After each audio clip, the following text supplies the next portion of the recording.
Mrs. Goggins' cottage, Jess. We'll get her present there in 2 ticks, just in time for her party. Oh, hello. What's this? Oh, no. We'll never get there now unless... Let's hop across. Our little secret, eh? Come on, you silly boggy. I'll be late for my delivery, you know, and then you...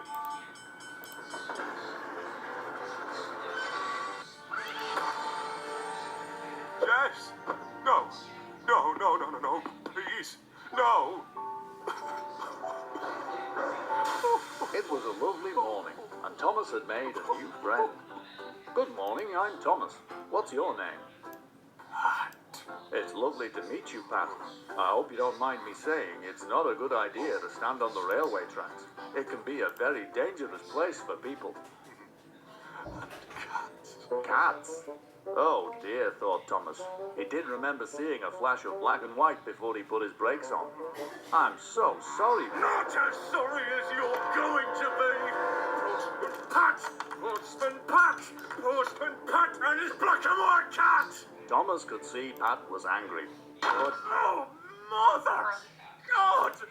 Ah! Thomas was very confused. The postman seemed to have forgotten that Thomas was made of solid steel. I've forgotten nout. But it looks like if I want to kick your shiny metal bomb, I'm going to need to put my back into it. The postman seemed to have forgotten that Thomas was made of solid steel. I've forgotten nout. But it looks like if I want to kick your shiny metal bomb, I'm going to need to put my back into it. First up to bat, Postman Pat! Thomas did feel sorry for the poor postman, but he didn't like being hit in the face one bit. Please stop, Pat.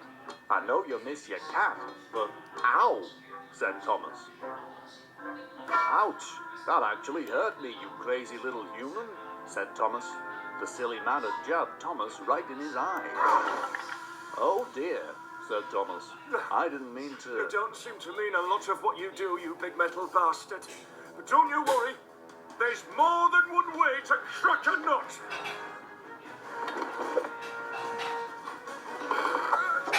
The horrible postman had clogged Thomas's chimney and suffocated Bob.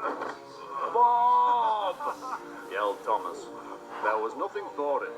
He was going to have to fight fire with fire. Can it, Ringo? It's time to turn up the heat.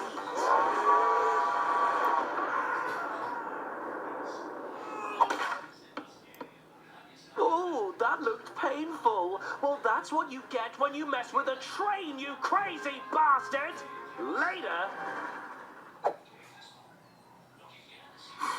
Now, where does he think he's off to, eh? Oi, Alfie! Got a sec? Thomas was puffing along, happy that he'd lost that horrid little man once and for all. Ding! Next stop, bullets upon a van! I know it doesn't quite work, but eat lead, you shuggy bastard! What the actual fuck, said Thomas. Now, what's your language, Choo-Choo? That's hardly suitable for the little ones. Come to think of it, I think I've got just the thing to shut you up once and for all! Say goodnight, you shiny metal murderer! Thomas thought he was done for, when suddenly he heard a familiar noise. It's good to have friends in high places, thought Thomas.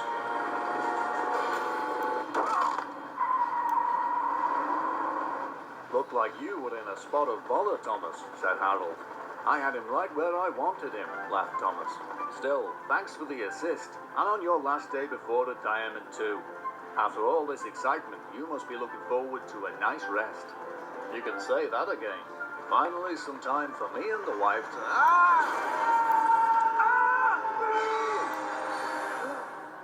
Whoops, sorry, you weren't in, so I left a package with your neighbour. Harold, no! I'll kill you! Ha! Hurts, don't it, lad? Well, not to worry.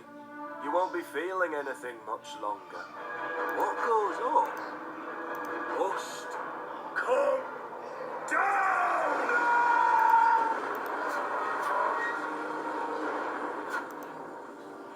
That's made Pat a really happy man.